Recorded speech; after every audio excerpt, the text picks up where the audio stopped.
चलिए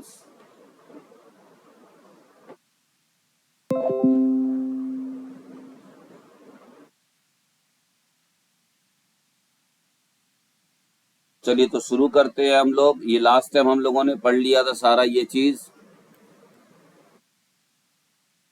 हम लोग यहीं पर पढ़ रहे थे।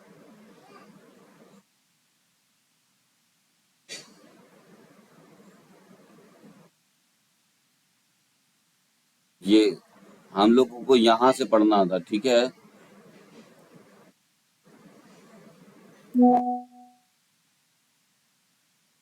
हम लोगों को यहाँ से पढ़ना था।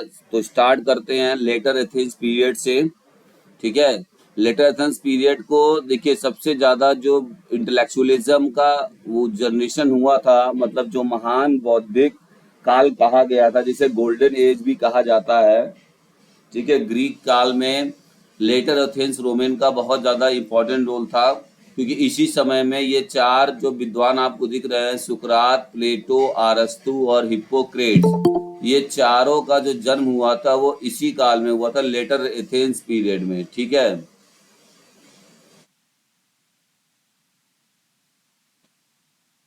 और इसी प्रकार से ये चारों का जो जन्म हुआ था वो लेटर एथेंस पीरियड में हुआ था।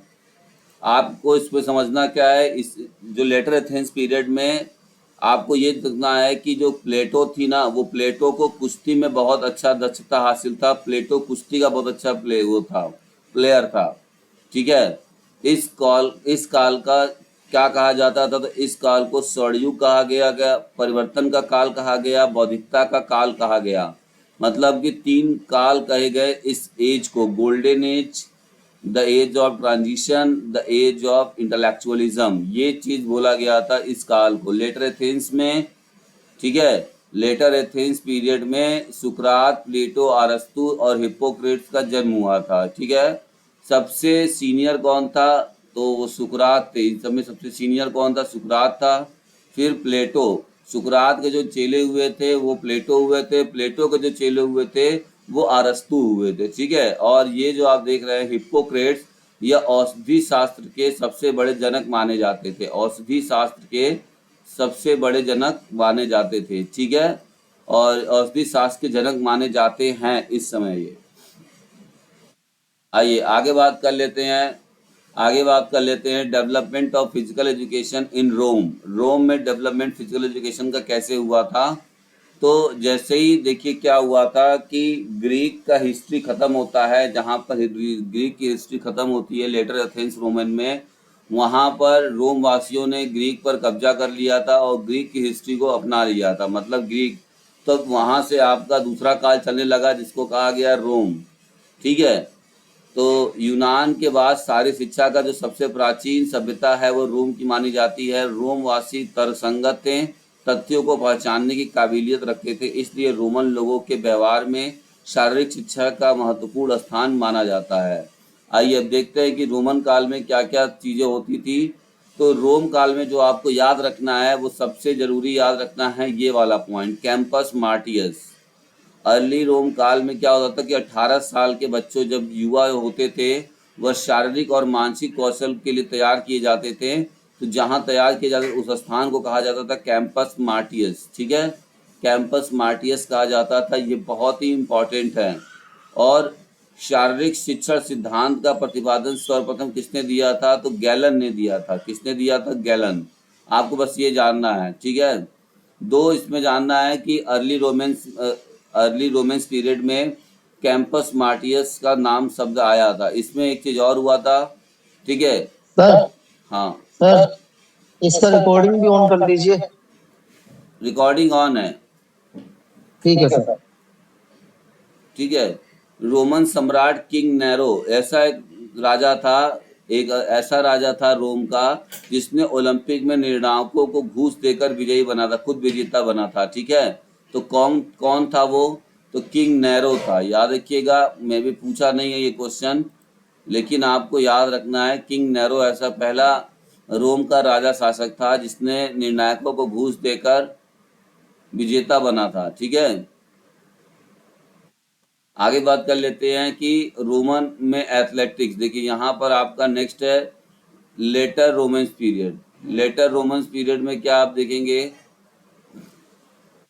लेटर रोमेंस पीरियड में इस काल के लोगों को हेलेनिक पीपल कहा जाता था। क्यों कहा जाता था? क्योंकि ये लोग लड़कियों की शिक्षा में भी बराबर ध्यान देते थे जिस तरह से लड़कों की शिक्षा में ध्यान दिया जाता था, इसीलिए इस काल के लोगों को हेलेनिक पीपल कहा जाता था। इस काल में तलवार युद्ध के लिए एम्पी थिएटर में होता था। अभी देखिए एक बार ये क्वेश्चन पूछा जा चुका है कि एम्पी थिएटर का मतलब क्या होता है। तो एम्पी थिएटर का मतलब होता है खुले मंच पर प्रतियोगिता। ठीक है, खुले मंच पर प्रतियोगिता। तेल मालिश, धूप स्नान, भाप स्नान का जो प्रचलन था वो किस काल में था? तो रोम काल में था। ठीक है, बस इस पर ज्यादा आपको ध्यान नहीं देना है। आपको याद रखना है कि सर्वप्रथम गैलन ने क्या किया था? शारीरिक क्रियाओं को 3 वर्गों में बांटा था, जैसे muscles building exercise, long distance exercise, hard working exercise. ठीक है, अब इसके बाद ये कंप्लीट हो जाने के बाद यहाँ पर जो सबसे ज़्यादा इम्पोर्टेंट है वो है ग्लैडिएटोरियल कॉम्बैट। सबसे जरूरी है आपका ग्लैडिएटोरियल कॉम्बैट। ये भी रोम काल में हुआ था। इसमें क्या होता था कि जानवर और इंसानों के बीच में लड़ाई करवाई जाती थी। ठीक है, जिससे लोग खूनी खेल कहते थे। इससे बड़ा मजा आता था लोगों को। एक दो के साधन था। देखिए यहाँ पर आप चित्र देख रहे होंगे, इस चित्र में दिखा रहा होगा कि एक यहाँ पर शेर है और इधर यहाँ पर इंसान है, तो इन दोनों को एक ही मैदान में छोड़ देंगे। शेर कैसे इंसान को दबोच रहा है, तो इस तरीके से यहाँ पे खेल खूनी खेल होता था। इसी को कहते थे ग्लैडिएटोरियल कॉन्टेस्ट।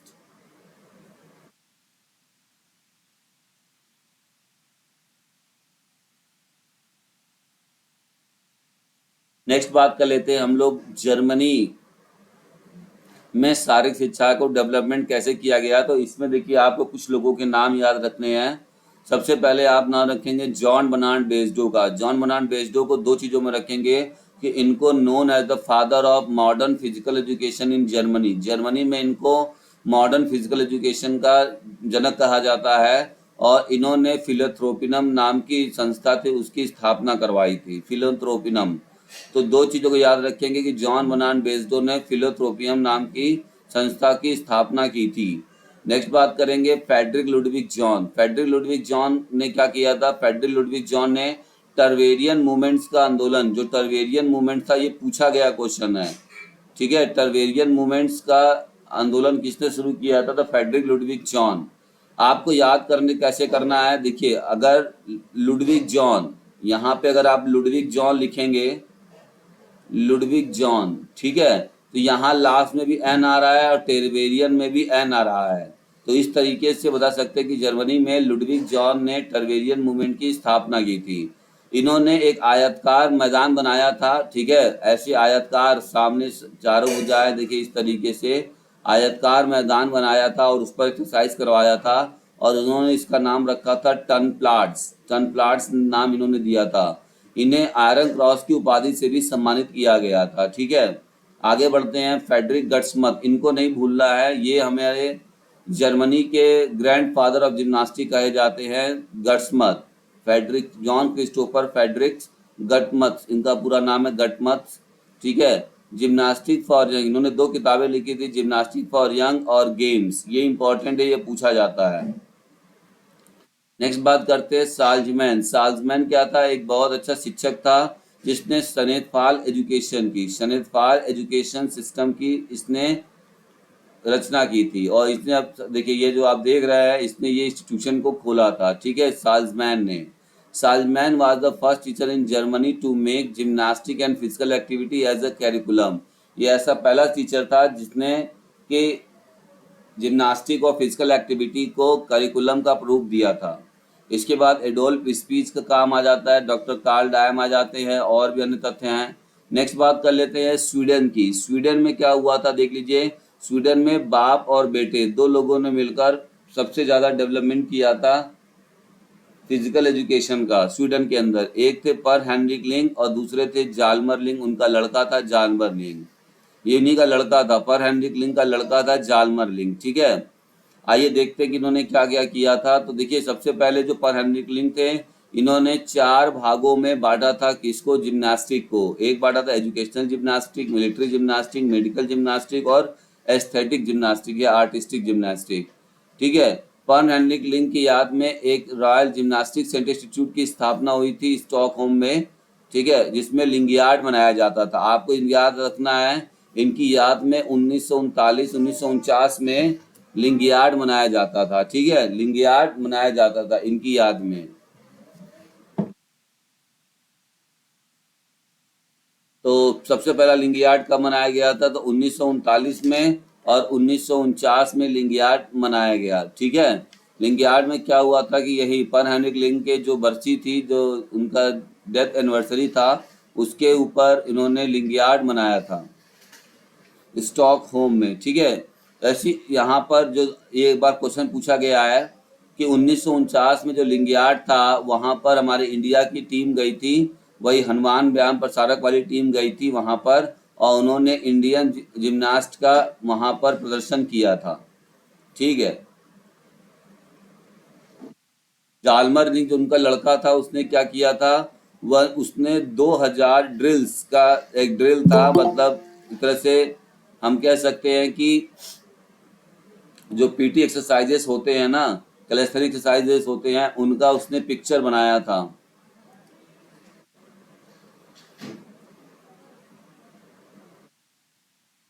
ठीक है। जालमर लिंग ने शिक्षा व्यायाम को स्कूल के पाठ्यक्रम में शामिल करवाया था। आइए नेक्स्ट बात करते हैं, development of physical education in Denmark. तो डेनमार्क में आपको क्या याद रखना है कि डेनमार्क में किसने किया था? तो डेनमार्क में फ्रेंच नेस्गाल ऐसा व्यक्ति था जिसने फिजिकल एजुकेशन का डेवलपमेंट किया था, जिसको हम जनक मानते हैं डेनमार्क में, ठीक है। और इसके द्वारा राइफल क्लब की स्थापना की गई थी 1864 में, ठीक है। इसके द्वारा नहीं की गई थी, राइफल क्लब की स्थापना कैप्टन मॉन्स्टर द्वारा की गई थी। तो डेनमार्क में राइफल क्लब बहुत ज़्यादा फेमस था, इस वजह से इसको याद रखेंगे। इस काल में नील्स बग भी था, जिसने कि फिजिकल एजुकेशन के डेवलपमेंट में बहुत अच्छे से भूमिका निभाई थी।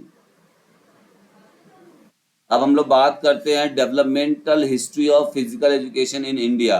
तो इंडिया में फिजिकल एजुकेशन की जो हिस्ट्री है वो ऐसे मानी जाती है। सबसे पहले हम देखिए एंशियंट से शुरू करते हैं अपनी हिस्ट्री को, और सबसे पहले सभ्यता हमारी आती है इंडस वैली सिविलाइजेशन, उसके बाद वैदिक पीरियड, उसके बाद इपिक पीरियड, उसके बाद यहाँ आपका आ जाएगा हिस्टोरिकल पीरियड, जिसे हम अर्ली हिंदू पीरियड भी कहते हैं, नालंदा पीरियड आ जाएगा, राजपूत पीरियड जिसे हम लेटर हिंदू पीरियड कहते हैं, और मुस्लिम पीरियड, ठीक है। ये इतने सारे पीरियड आपके एंशियंट हिस्ट्री में आएंगे। उसके बाद मॉडर्न हिस्ट्री जो आएगा आपका, वो कब से कब तक का मॉडर्न हिस्ट्री का समय था? वो था आपका 1750 से लेकर 1947 तक का, जब मुस्लिम पीरियड का लास्ट यहाँ पर बहादुर शाह जफर द्वितीय, मतलब कि जो हमारा मुगल शासक अंतिम शासक था, वहां से जब खत्म हुआ और अंग्रेज जब से यहाँ कब्जा किए भारत पे, तब से लेकर अंग्रेज जब कब्जा किए तब से लेकर आज़ादी तक का जो समय था, वो हमारा मॉडर्न हिस्ट्री में जाएगा। और इससे पहले की जितनी हिस्ट्री है फिजिकल एजुकेशन की इंडिया में, वो सारी एंशियंट हिस्ट्री है, ठीक है। अब आइए देखते हैं सिंधु घाटी सभ्यता में क्या था। इस काल में लोग नृत्य से परिचित थे, ठीक है। कैसे पता चला कि नृत्य से परिचित थे? क्योंकि इसका पता हड़प्पा की खुदाई में मिली नटराज की मूर्ति से पता चलता है। तो उसमें क्या बोला, हड़प्पा की खुदाई में कुछ मूर्तियां मिली थी डांस करते हुए या नृत्य करते हुए, तो इससे हम लोगों को ये पता चलता है कि उस समय लोग नृत्य से परिचित थे, और नृत्य से परिचित थे इसका मतलब कि फिजिकल एक्टिविटी के बारे में जानते थे। वैदिक सभ्यता में फिजिकल एक्टिविटी को सबसे बड़ा वरदान मिला कि इस समय वेद के द्वारा सूर्य नमस्कार, आर्यों के द्वारा सूर्य नमस्कार का प्रचलन शुरू किया गया, ठीक है। तो सबसे बड़ा जो योगदान रहा वैदिक पीरियड का, वो सूर्य नमस्कार और प्राणायाम के रूप में रहा है, ठीक। आगे बात कर लेते हैं महाकाव्य काल। महाकाव्य काल में आप जानते जैसे रामायण हुआ था, महाभारत हुआ था, महाभारत हुआ, रामायण हुआ, तो इसमें आपने भाई बहुत सारे लोगों को देखा होगा। राम जी को देखा था तीर चलाते हुए, आर्चरी करते हुए, भीम को देखा था आपने गदा चलाते हुए, हनुमान जी को गदा चलाते हुए। तो इसका मतलब कि हमारे जो उस समय के मतलब जो जनरेशन थी, वो लोग भी क्या करते थे, मतलब कि फिजिकल एक्टिविटी के नाम पर चीज़ों को जानते थे। जैसे वहाँ पे गुरुकुल की व्यवस्था होती थी, धनुर्विद्या का करते थे, शिकार करना सिखाया जाता था, गदा चलाना सिखाया जाता था, घुड़सवारी चला सिखाई जाती थी, रथ सवारी सिखाई जाती थी, जो आदि शारीरिक क्रियाएं होती थी वो वहाँ पर करते थे महाकाव्य काल में। इसके बाद ऐतिहासिक काल, जिसे हम पूर्व हिंदू काल कहते हैं, तो उस समय तक इस काल में लोग मनोरंजन के लिए नाटक और उत्सव मनाते थे। इस काल में मल्ल युद्ध बहुत प्रचलन था। मल्ल युद्ध, धावन, कूद, भाला प्रक्षेपण आदि क्रियाएं प्रचलित थी। इस काल में शिक्षा, युद्ध तथा अभ्यास अत्यंत व्यापक व प्रचंड होते थे। नालंदा काल, ठीक है, नालंदा काल में जब क्या बहुत फेमस था, तो आर्चरी बहुत फेमस था। नालंदा काल में पूछा गया, तीरंदाजी जो है वो सबसे ज्यादा फेमस किसमें था? नालंदा काल में था। इस काल में नालंदा विश्वविद्यालय की स्थापना कुमार गुप्त ने पाटलिपुत्र में कराई थी। यहाँ पर पाटलिपुत्र, इसी का नाम अब पटना हो गया है।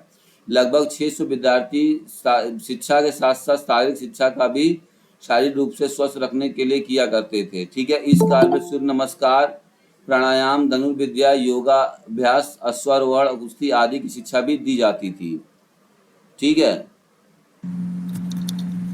सर ये नालंदा काल का टाइम क्या है? नालंदा काल का टाइम है 300 एडी, मतलब लगभग 300 के बाद।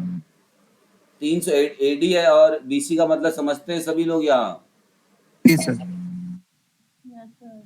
देखिए, एडी और बीसी का मतलब क्या होता है। यहाँ पे जितनी भी आपको जितनी भी चीज दिखाई जा रही है सब बीसी में होंगी।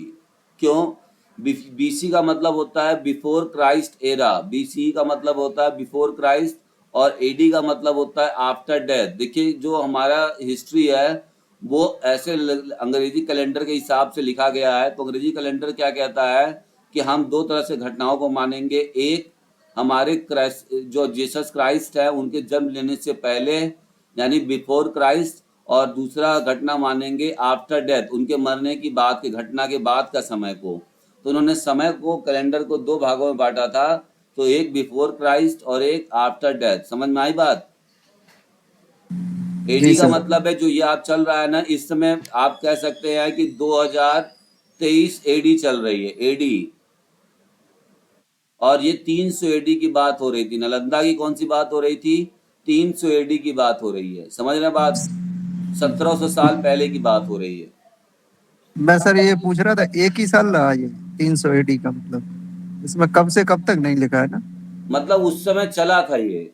जी जी सर। ठीक है, आइए जी सर। आगे बात कर लेते हैं। नेक्स्ट हमारा राजपूत काल जो आया, वो आया 300 से लेकर, जब नालंदा पीरियड खत्म हुआ तो 1200 तक, जब तक कि मोहम्मद गौरी ने पृथ्वीराज चौहान को नहीं हराया था, तब तक राजपूतों का काल चल रहा था भारत में। ठीक है, तो उस समय क्या होता था, इस काल के लोग इस काल में एक स्वामी सामर्थ रामदास नाम का व्यक्ति थे, जिनको कि हम इंडियन जिम्नास्टिक का ग्रैंड फादर कहते हैं। वो एक दिन में लगभग 2000 बार सूर्य नमस्कार का अभ्यास करते थे। ठीक है, इसीलिए इनको हम भारतीय जिम्नास्टिक का जनक कहते हैं। राजपूतों को बच्चों को कटार, तलवार तथा तलवार से एक ही बार में ही किसी पशु का सिर धड़ से अलग करने की कौशल को सिखाया जाता था। ठीक है, अश्वारोहण, भाला फेंक, तो राजपूत काल में ये सब चीजें बच्चों को सिखाई जाती थी। राजपूत के लड़के ही सिर्फ सीखते थे। आगे बात करेंगे मुस्लिम काल। मुस्लिम काल में भी बहुत सारा फिजिकल क्रियाएं हुई थी। ठीक है, बहुत सारे मुस्लिम क्रियाएं हुई थी, जिसमें आप देख सकते हैं स्थापना। इस काल में प्रमुख खेल जैसे चौगान, जो कि आप जानते होंगे, चौगान इस समय वर्तमान में पोलो नाम से है। तो एक राजा भी मरा हुआ था चौगान खेलते हुए, कुतुबुद्दीन ऐबक। ठीक है, बाबर बहुत ही अच्छा एक तैराक था। चौपड़ और पचीसी नाम से खेल बहुत ज़्यादा प्रसिद्ध थे। मुस्लिम शासकों द्वारा इस काल में योगा पर प्रतिबंध लगाया गया था। मुर्गी मुकाबला, कबूतरबाजी तथा जादूगरी का प्रचलन इस काल में था। तो ये देखिए, मुस्लिम काल तक इन सब खेलों का प्रचलन था, और ऐसे फिजिकल एजुकेशन का डेवलपमेंट हुआ था हमारा मुस्लिम काल तक, यानी मुगल साम्राज्य तक। अब हम लोग बात करेंगे, जैसे ही मुगल साम्राज्य खत्म होता है तो आता है कौन सा पीरियड, जब ब्रिटिश शासन हमारे इंडिया पर कब्जा कर लिए थे, तब का आता है। और तब देखते क्या होता है। तो देखिए, सबसे पहले 1870 में ब्रिटिश शासन ने क्या किया था, इंडियन एजुकेशन सिस्टम को लाया था। उस इंडियन एजुकेशन सिस्टम के में हमारे इंडिया में फिजिकल एजुकेशन को एजुकेशन सिस्टम में कोई भी स्थान नहीं मिला था। ठीक है, फिजिकल एजुकेशन को कोई स्थान नहीं मिला था। 1888 में अंग्रेजों द्वारा डलहौजी क्लब की स्थापना की गई थी फुटबॉल के लिए। ठीक है, फुटबॉल के लिए भारत में सबसे पहले फुटबॉल क्लब की स्थापना कोलकाता में की गई थी अंग्रेजों के द्वारा, डलहौजी क्लब। ठीक है। उसके बाद 1882 में ही भारतीय शिक्षा आयोग द्वारा, ठीक है, भारतीय शिक्षा आयोग द्वारा भारतीय शिक्षा में शारीरिक शिक्षा को भी मान्यता दी गई। तो 1882 मान्यता दी गई है। इस बहुत बार ये क्वेश्चन पूछा जा चुका है, इतनी बार रिपीट किया गया है कि मैं बता नहीं सकता हूँ कितनी बार रिपीट किया गया है। 1888 में डुरंड कप की स्थापना हुई थी जी। सर मैं ये पूछ रहा हूँ जो डलहौजी क्लब है एक मोहन बागान क्लब भी तो खोला गया था, वो कब बना था? हाँ, वो 1889 में था। ओके ठीक है। ठीक है सबसे सर। पहले फुटबॉल का डलहौजी क्लब खोला गया, उसके बाद मोहन बागान क्लब आया था। तो ये ठीक है सर। ठीक है। तो 1888 में डुरंड कप की स्थापना हुई थी, पहली बार शिमला में हुआ था। ये भी क्वेश्चन पूछा गया है आपसे। ठीक है ये भी क्वेश्चन पूछा गया कि डुरंड कप का प्रतियोगिता सबसे पहली बार कहाँ पे हुआ था? इसका आयोजन शिमला में हुआ था, याद रखेंगे। अब देखिए, इसमें जो मोटा मोटा चीज आपको याद रखना है, मैं आपको बता दूं क्या क्या याद रखना है। मैं जिस पर टिक लगाऊंगा, ठीक है, ग्रीन से, उसे समझिएगा कि इसको याद रखना है। ये वाला क्वेश्चन बहुत पूछता है, 1882 वाला। इसके बाद 1900 में भारत ने पहली बार ओलंपिक में प्रतिभाग किया था। मतलब भारत ने नहीं किया था, ये अनऑफिशियली तरीके से प्रतिभाग था। तो इंडिया का एक व्यक्ति था जो कि एंग्लो इंडियन था, उसका नाम था नॉर्मन प्रिचार्ड। उसने हिस्सा लिया था 1900 वाले ओलंपिक्स में। लेकिन यह भारत की टैली में नहीं जोड़ा जाता है इसको, ठीक है, इसके मेडल को। आगे बात कर लेते हैं। 1909 में विद्यालय स्वास्थ्य सेवा कार्यक्रम की स्थापना हुई थी। विद्यालय स्वास्थ्य सेवा यानी स्कूल हेल्थ सर्विस प्रोग्राम की स्थापना 1909 में होगी। ये बहुत इंपॉर्टेंट है। 1909 में स्काउट्स इन ब्रिटिश इंडिया, ये सब बहुत ज़्यादा इंपॉर्टेंट नहीं है। आपका इंपॉर्टेंट है 1914 वाला पॉइंट। 1914 में क्या हुआ था? हनुमान व्यायाम प्रसारक मंडल अमरावती महाराष्ट्र में इसकी स्थापना हुई थी। ठीक है।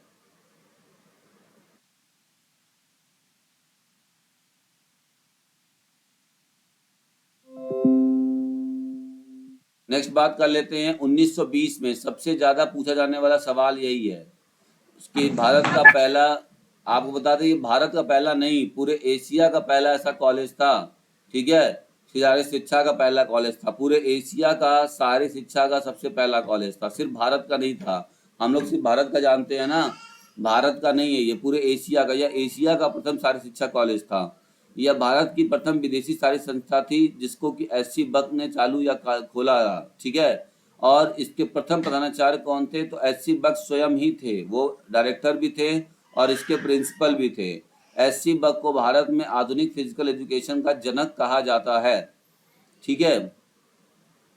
आगे हमको याद रखना है कि इंडिया ने अपनी टीम जो है 1920 में भेजी थी। इसमें कई सारे लोग गए हुए थे, लेकिन भारत को कोई सफलता हाथ नहीं लगी थी।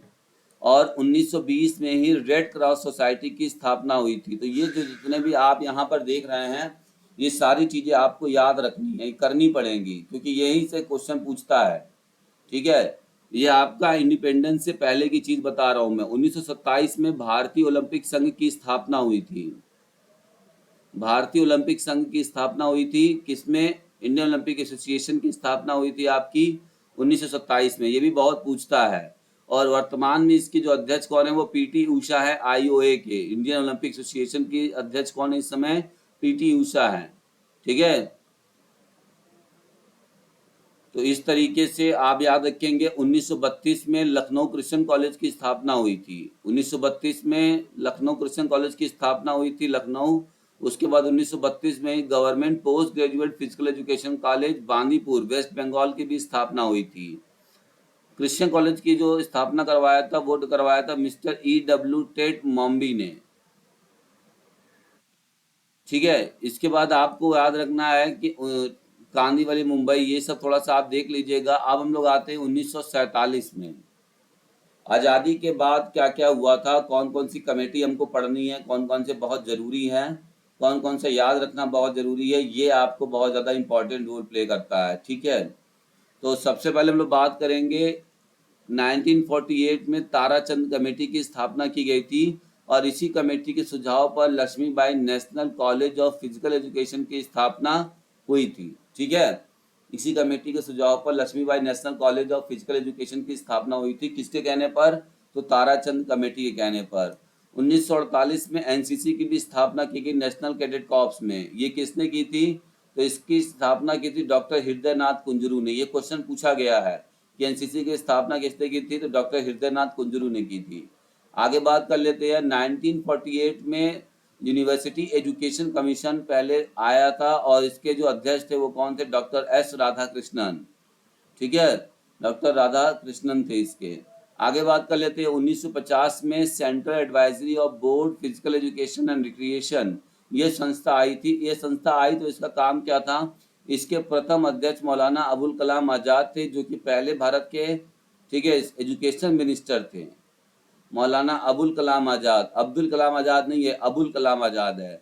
यह भारत सरकार को सारी शिक्षा के संबंध में परामर्श देने के लिए यह संस्था बनाई गई थी। ठीक है, इनके सुझाव पर सारी शिक्षा में डिग्री और डिप्लोमा के पाठ्यक्रम चलाए गए थे। तो यही central advisory board of physical education and recreation के द्वारा ही जो डिग्री और डिप्लोमा के कोर्स है वो चलाए गए थे। भारत में स्काउट गाइड की स्थापना हुई थी। प्रथम एशियाई खेल का आयोजन, देखिए 1951 में प्रथम एशियाई खेल का आयोजन हुआ था। ठीक है, 1953 वाला डेट आपको याद रखना है, राजकुमारी Amrita Kaur coaching scheme launch किया गया था। ये राजकुमारी अमृता कौर कोचिंग स्कीम ये है कौन? ये थी कौन? ये थी हमारे हेल्थ मिनिस्टर, भारत की फर्स्ट इंडिपेंडेंट हेल्थ मिनिस्टर थी राजकुमारी अमृता कौर। ठीक है, अब ये कौन सी खेल की खिलाड़ी थी? तो टेनिस खेल की खिलाड़ी थी। ये पूछा गया क्वेश्चन है कि अमृता कौर किस खेल की खिलाड़ी थी, तो ये टेनिस खेल की खिलाड़ी थी। आगे बात कर लेते हैं, 1953 में विश्वविद्यालय अनुदान यूनिवर्सिटी ग्रांट कमीशन यूजीसी की स्थापना हुई। इसके बाद 1954 में all India council of sports की स्थापना हुई थी। इसके बाद देखिए यहाँ पर नेशनल डिसिप्लिन स्कीम की स्थापना हुई। नेशनल डिसिप्लिन की स्थापना यहाँ पर हुई थी। ठीक है, नेशनल डिसिप्लिन की स्थापना हुई यानी एनडीएस 1954 में। याद रखिएगा, ये पूछा गया क्वेश्चन है। फिर 1954 में ही school game federation of India SGFI की भी स्थापना हुई थी। ठीक है, जस्ट 1 मिनट का वेट करिएगा, 1 मिनट।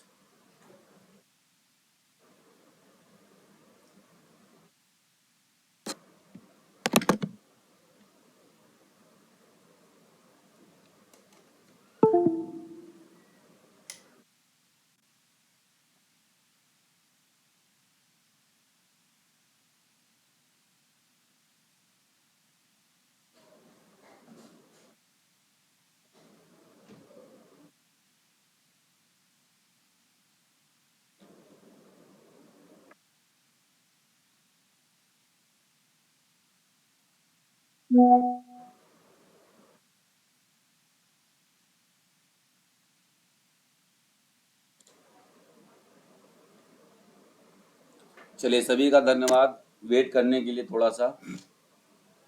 तो ये डेट आपको याद रखना है कि किस संस्था की स्थापना कब हुई थी और इसके में क्या हुआ था। देखिए, पूछा जाता है सबसे ज़्यादा कि जो हमारा school game federation of India है इसकी स्थापना कहाँ पर हुई थी। तो बहुत ज़्यादा कन्फ्यूजन होता है, अलग अलग किताबों में अलग दे रखा है, लेकिन सही है इसका कर्नाटका में हुआ था। ठीक है, और इसके प्रथम अध्यक्ष कौन थे? बीडी गौंड थे। ठीक है, याद रखिएगा, ये इंपॉर्टेंट है।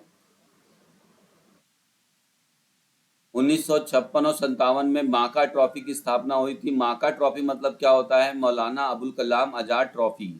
ठीक है, इसमें क्या होता है? ये अखिल भारतीय विश्वविद्यालयों को उनके खेल प्रदर्शन के आधार पर ट्रॉफी प्रदान की जाती है।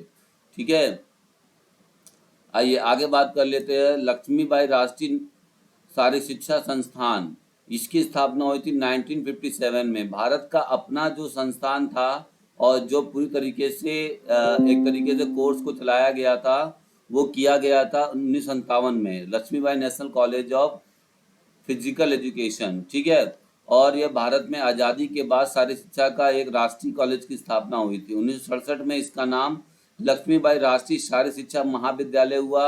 1982 में यह स्वतःसावी संस्था हो गई, मतलब ऑटोनोमस बॉडी हो गई थी। 1995 में इसे डीम्ड टू बी यूनिवर्सिटी कर दिया गया और इसके पहले जो प्रधानाचार्य थे वो पीएम जोसेफ थे। ये याद रखिएगा, ये पूछा गया है कि इसके पहले प्रधानाचार्य कौन थे, तो पीएम जोसेफ थे। आगे बात कर लेते हैं, यूथ वेलफेयर डिपार्टमेंट, ये बहुत ज़्यादा इंपॉर्टेंट नहीं है। 1958 वाले में आपका एडॉक इंक्वायरी कमेटी पूछता है। एडॉक इंक्वायरी कमेटी की स्थापना कब हुई थी? तो 1958 में। इस समिति के सुझाव पर नेताजी सुभाष चंद्र बोस राष्ट्रीय प्रशिक्षण एवं खेल संस्थान की स्थापना हुई। इस समिति के चेयरमैन राजविंदर सिंह थे। थोड़ा सा इसके बारे में समझेंगे। नेक्स्ट है कुंजरू समिति। 1959 में कुंजरू, जितनी भी समितियां आई हुई हैं वो आप एक बार जरूर पढ़िएगा, जो इंपॉर्टेंट है मैं बता दे रहा हूँ आपको। कुंजरू समिति से भी पूछा जाता है। इसमें डॉक्टर हृदयनाथ कुंजरू की अध्यक्षता में हुई थी। इन्होंने अपनी रिपोर्ट 1963 में प्रस्तुत की थी कि कैसे हमें इंडियन खेल को बढ़ावा देना चाहिए। ठीक है, इन्होंने इस तरीके से खोज की थी।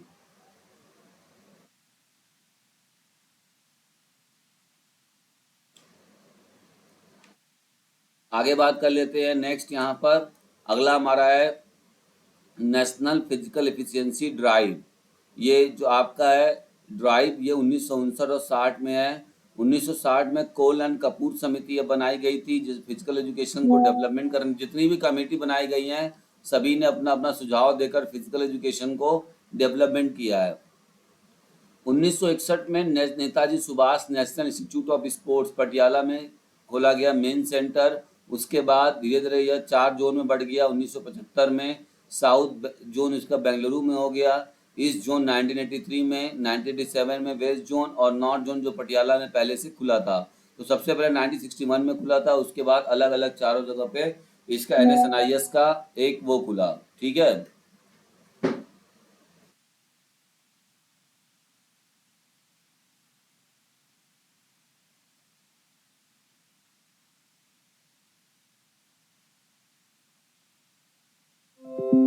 आगे बात कर लेते हैं। तो NSNIS की जो स्थापना हुई थी वो किसने किया था? उद्घाटन तो श्री माली ने किया था।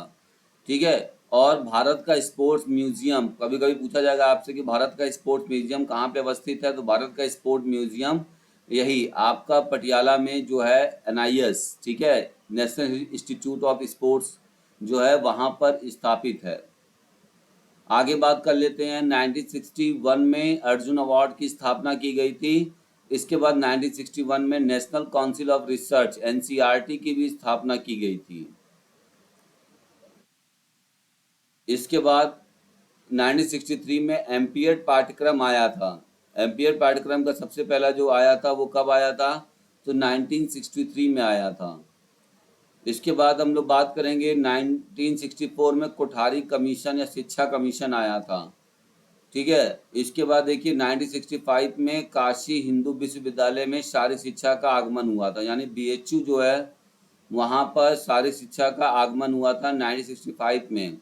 1966 में शारीरिक शिक्षा खेल और खेल संस्थान के लिए राष्ट्रीय संस्थान स्नाइप्स की स्थापना की गई थी। ठीक है, स्नाइप्स की स्थापना, बाद में स्नाइप्स को साई में विलय कर दिया गया था। अभी पता चलेगा 1986 में साई जब आया तो इसको इसमें विलय कर दिया गया था स्नाइप्स को। ठीक है, साई में। 1969 में क्या हुआ था? नेशनल सर्विस स्कीम NSS की स्थापना हुई थी, जो NSS है। 1975 में महिलाओं के लिए 1975 में महिलाओं के लिए national sports championship for women को स्टार्ट किया गया था। महिलाओं के लिए नेशनल चैंपियनशिप की शुरुआत की गई थी।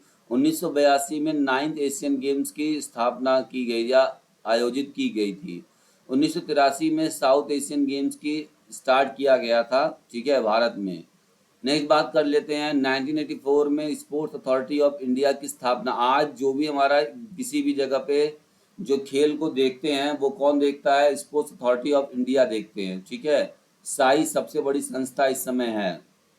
ठीक है, आगे बात कर लेते हैं 1984 राष्ट्रीय first advent of the national sports policy.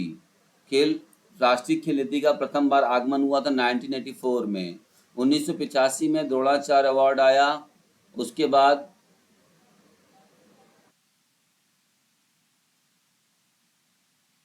1992 में आपका कौन सा आया था? 1991-92 में राजीव गांधी खेल रत्न अवार्ड आया, जो कि इस समय इसका नाम मेजर ध्यानचंद खेल रत्न अवार्ड रखा गया है।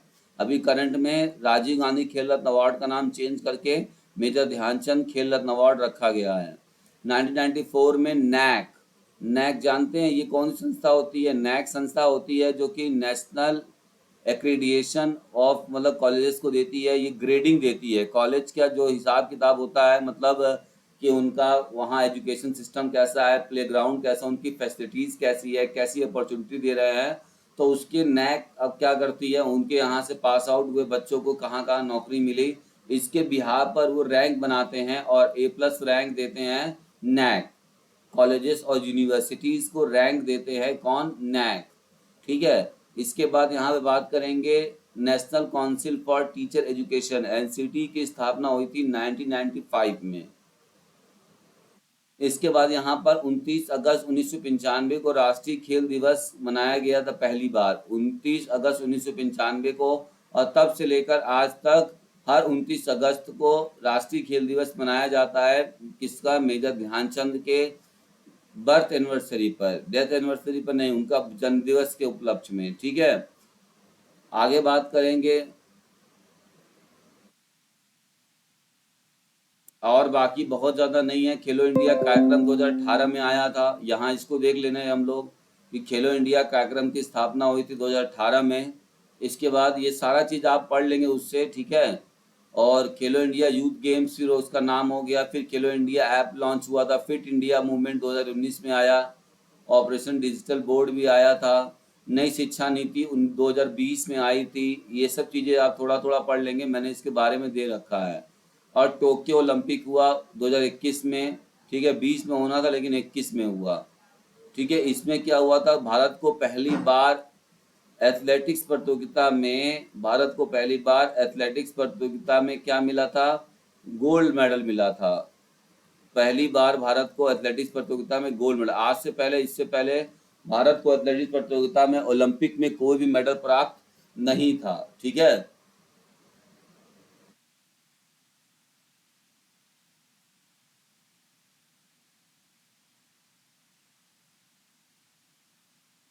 आगे बढ़ते हैं। नेक्स्ट यहाँ पर देखिए क्या दे रखा है। और इसी साल क्या हुआ था, यहाँ आने से पहले ओलंपिक आदर्श वाक्य में भी बदलाव किया गया। अब ओलंपिक आदर्श वाक्य क्या हो गया है?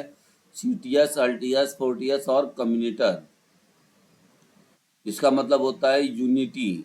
ठीक है, कम्युनिटर मतलब होता है कम्युनिटी, यानी समुदाय के साथ है। समझ में आ रही बात?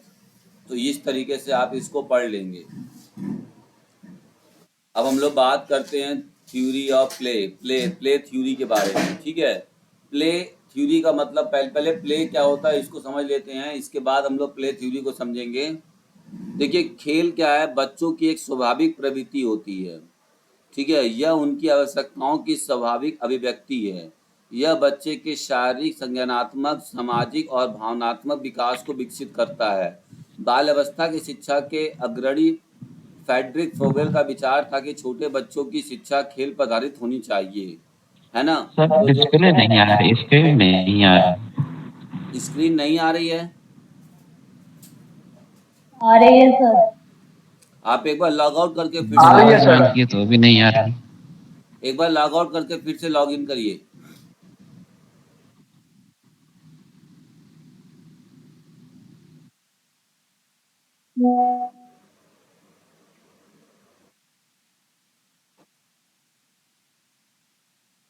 आइए अब बात करते हैं थ्योरीज ऑफ प्ले, जो कि यहाँ से भी क्वेश्चन पूछा जाता है हर एग्जाम में। इस थ्योरी से एक क्वेश्चन आपका पक्का रहता है। डायरेक्टली आपसे क्वेश्चन पूछता है कि सरप्लस एनर्जी थ्योरी का आविष्कार किसने किया था, एंटीसिपेटरी थ्योरी किसने दिया था। ठीक है, इस तरीके से दिया रहता है। हालांकि हम लोग समझ भी लेते हैं किस थ्योरी के अंदर क्या चीज़ होता है। तो जो सरप्लस एनर्जी थ्योरी, मतलब थ्योरी का मतलब ये होता है कि ये एक साइंटिफिक सिस्टम होता है। क्या होता है? एक साइंटिफिक सिस्टम है कि हाउ दिट इज पॉसिबल, मतलब ये क्यों हो रहा है, क्यों बच्चे खेलते हैं, है ना? इस थ्योरी के अंतर्गत ये बताया गया, इसका जवाब दिया गया है। जैसे आप पूछें कि बच्चे खेलते ही क्यों हैं, कोई और एक्टिविटी क्यों नहीं करते बचपन में, है ना? तो इस थ्योरी सिद्धांत के थ्रू यही बताया गया है कि बच्चे क्यों खेलते हैं। तो पहला जो सरप्लस एनर्जी थ्योरी है उसमें ये बताया गया है कि बच्चों के अंदर क्या होती है, अतिरिक्त ऊर्जा होती है। हम लोगों के मुकाबले उनके अंदर जो ऊर्जा होती है वो अतिरिक्त ऊर्जा होती है, और जिस ऊर्जा को वह खेल के माध्यम से खर्च करते हैं, इसीलिए बच्चे खेल खेलते हैं। समझ में आ रही बात? बच्चे क्यों खेलते हैं अगर ये पूछा जाए, थ्योरी में यही बताया गया है कि क्या कारण है कि बच्चों का खेल पसंद होता है, बच्चे सिर्फ खेलना पसंद करते हैं, बच्चों को खेल सबसे ज़्यादा मनमोहक होता है। तो यही कारण होता है। पहली तो एक एनर्जी के बिहाफ पे, एनर्जी की थ्योरी पे दिया गया कि बच्चों के अंदर एनर्जी अधिक होती है जिसकी वजह से वह खेलते हैं, ठीक है। दूसरा है एंटीसिपेटरी थ्योरी, इसको कहा गया कि यह, इसका दूसरा नाम प्री एक्सरसाइज थ्योरी भी है। बच्चे भविष्य में जो बनना चाहते हैं उसे बचपन में ही अनुमान लगाकर उसकी प्रकार का खेल खेलते हैं, इसी को कहते हैं एंटीसिपेटरी थ्योरी, यानी इसको दिया था कार्ल ग्रूस ने। अभी मैं आपको ट्रिक बताऊंगा और कैसे ट्रिक से इसको याद करना है ये भी आपको बता दूंगा, तो घबराने की जरूरत नहीं है, ठीक है। एक एक बार बस समझ लेते हैं कि कैसे थ्योरी को हमको पढ़ना है, ठीक है। नेक्स्ट हमारा है रिक्रिएशनल थ्योरी, इसको दिया था लॉर्ड केम्प GTW पैट्रिक्स ने। इस थ्योरी का दूसरा नाम रिलैक्सेशन थ्योरी। इन्होंने बोला कि बच्चे जो अपने जीवन में बोर हो जाते हैं और बोरियत को दूर करने के लिए, मनोरंजन करने के लिए वो खेल को चुनते हैं। देखिए हर थ्योरी में बताया गया है कि वो क्यों खेलता है, एक साइंस है जिसने प्रूव किया है कि बच्चे क्यों खेलते हैं, ठीक है। इस चीज को ध्यान रखिएगा। आइए आगे बढ़ते हैं। नेक्स्ट यहाँ पर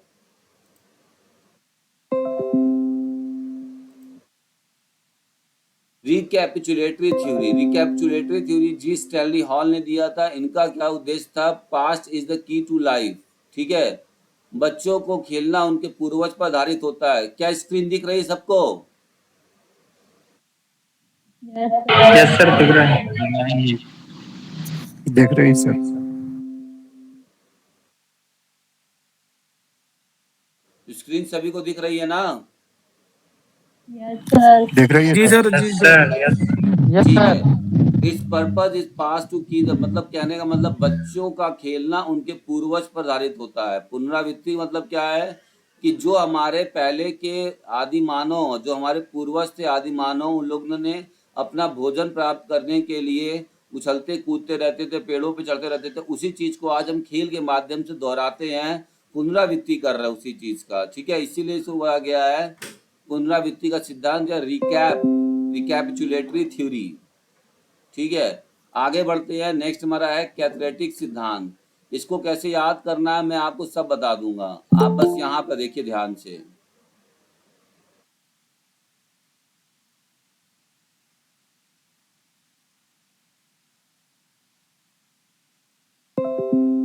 इसमें आपको क्या याद करना है, आपको एक वर्ड याद करना है, शार्प CPR, शार्प CPR, ये वर्ड याद रखना है। देखिए शार्प CPR वर्ड से आप कैसे, शार्प CP वर्ड या R वर्ड से कैसे आप निकालेंगे। ये इधर वाला जो वर्ड, ऊपर वाला जो वर्ड है, ये प्ले थ्योरी का नाम है, प्ले थ्योरीज है। और नीचे वाला जो है वो कौन सा है, HCL सजग, HCL सजग। इस तरीके से आपको याद रखना, ये उनके जो एक्सपोनेंट है, जो प्रवर्तक है उस थ्योरी का, जिन्होंने खोज किया है, या उनके नेम है। तो ऊपर वाले में आपको लिखना है शार्प CPR और नीचे लिखना है HCL सजग। तो देखिए कैसे, इस तरीके से अगर आप ये वर्ड याद रख लेते हैं, इस वर्ड से आप डिकोड करके एग्जाम में जो आपको पूछ देता है कि रिक्रिएशनल थ्योरी किसने किया था, तो आप देखिए कि रिक्रिएशन के नीचे L आ रहा है, तो लॉर्ड केम्स एंड GTW पैट्रिक्स। ये इस तरीके से आप इसका मतलब निकाल सकते हैं, ठीक है। इस तरीके से देखिए, आप बोला प्ले इज लाइव, तो P के नीचे कौन आ रहा है, S आ रहा है, तो S से आपको पता है कौन होगा यहाँ पर, जॉन डीवी, ठीक है। HCL सजग, सॉरी सिगमंड फ्रायड। P से होगा यहाँ पे psycho analytic theory, psycho analytic theory के नीचे यहाँ P से कौन आ रहा आवाज नहीं आ है, रही सर। सिगमंड फ्रायड, ठीक है। सिगमंड फ्रायड आ रहा है। दूसरा वाला जो P है वो प्ले इज लाइफ है, उसके नीचे जो J आ रहा है वहां से जॉन डीवी आएंगे। ऊपर वाला जो R है वो कौन है, रिकैपिचुलेटरी थ्योरी है, और उसके नीचे G आ रहा है, यानी जी स्टैनली हॉल है। इस तरीके से आप चाहे तो इसका ट्रिक बनाकर इसको याद कर सकते हैं, ठीक है। आई होप कि आपको ये समझ में आया होगा। अगर इसमें कोई दिक्कत है तो बताइए। ये ट्रिक आपको याद करना, करते रहना पड़ेगा, दिन भर में 10-15 बार बोलना पड़ेगा, क्योंकि ये ट्रिक्स अगर आप याद कर लेंगे ना, एग्जाम टाइम में आपको कंफ्यूजन नहीं होगा। ऐसा ऑप्शन देखकर आप बार बार, जैसे अगर आपने याद भी कर लिया है तो आप एक कंफ्यूजन में रहोगे कि अरे रिक्रिएशनल थ्योरी का कौन था, कार्ल ग्रूज थे कि लॉर्ड केम GW पैट्रिक थे, ये दोनों में कंफ्यूजन रहेगा आपको और आप हमेशा गलत लगा के। लेकिन ट्रिक से याद करने का फायदा ये रहेगा कि इसके नीचे वाला जो अक्षर रहेगा उससे आपको हेल्प मिल जाएगा कि इसी अल्फाबेट से उनका नाम होना चाहिए। लेकिन यह आपका तभी पॉसिबल होगा जब पहले आप एक बार इस थ्योरी को इस थ्योरी से मिलाकर देखेंगे, पूरा नाम पहले पढ़े रहेंगे, ठीक है। कि H for Herbert Spencer and von Schiller, C for Karl Groos, L for Lord Kames and GW Patrick, S for Sigmund Freud, A for Aristotle, J for John Dewey, G for G Stanley Hall. इस तरीके से जब तक आप नहीं करेंगे तब तक आपको ये चीजें समझ में नहीं आएंगी। समझ में आया? आई होप कि आपको ये चीज समझ में आ रही होगी। ट्रिक समझ में आ रहा है कैसे याद करना है? Yes sir. और दोबारा कल बता दो सर एक बार। क्या चीज?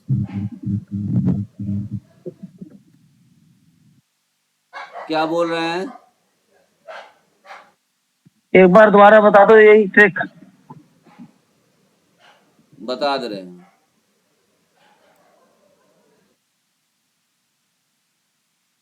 देखिए ट्रिक आपको पहले सिर्फ याद रखना है, ऊपर दो वर्ड याद रखने हैं। एक रखना है शार्प CPR ऊपर वाले लाइन में, ठीक है, शार्प CPR ऊपर वाले लाइन में, और नीचे वाले में लिखना है HCl सजग। दो लाइन आपको पहले याद रखना है। उसी दो लाइन से जिसके नीचे जो अल्फाबेट आएगा उससे निकाल लेना है। HCl शार्प के नीचे H आ रहा है, HCl स्टार्ट हो रहा है तो H से Herbert Spencer and von Schiller हो जाएगा। फिर A से एंटीसिपेटरी, ऊपर वाली थ्योरी बता रही है और नीचे वाले उनके प्रवर्तक के नाम बता रहे हैं। C फॉर क्या हो जाएगा? कार्ल ग्रूस हो जाएगा। R फॉर रिक्रिएशनल थ्योरी है, L for Lord Kames and GW पैट्रिक्स हो जाएगा। P फॉर, याद देख लीजिए, P फॉर साइकोएनालिटिक थ्योरी हो जाएगा। इसके नीचे S आ रहा है तो सिगमंड फ्रायड हो जाएगा, ठीक है।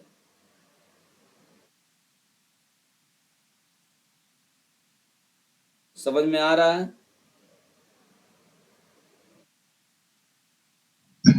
Yes sir. जी सर, जी सर, थैंक यू।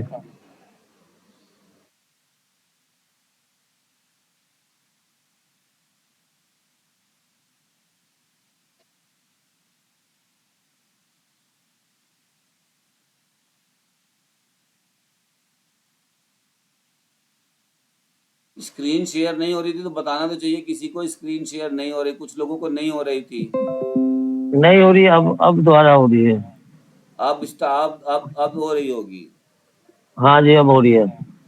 तो बताना चाहिए होता है ना, कोई दिक्कत होती है तो आप लोग बताया नहीं, करिए। अभी हटी थी, अभी 1 मिनट पहले ही हटी है सर, 1 सेकंड चलिए पहले। ठीक है, ठीक। कुछ लोग का मैसेज आ रहा था ग्रुप में कि सर स्क्रीन ऐसी दिख रही है, ऐसी दिख रही है, तो मुझे वो लगा पहले बताना तो चाहिए था मुझे। तो ये देखिए इस तरीके से आप याद कर लोगे, नहीं कर लोगे? हो जाएगा। हाँ, ये याद करना जरूरी है। एक नंबर हर एग्जाम में दे के जाएगा। अगर LT निकालना है तो लेकर आओ। 2 क्वेश्चन आया था LT में यहाँ से, आप पेपर उठा कर देख लेना। LT 2018 का दो क्वेश्चन यहाँ से पूछा था। तो याद करना जरूरी है आपको, ठीक है। याद करना बहुत ही ज्यादा जरूरी है। समझ में आ रही बात?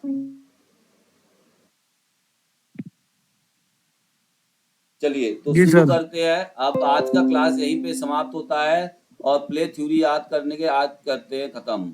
और अगला हमारा नेक्स्ट अच्छा सर, टॉपिक। कुछ पूछना है। हाँ बोलिए। बुक का क्या रहा? बुक वो आज भी वो कह रहा था आज भी नहीं आई।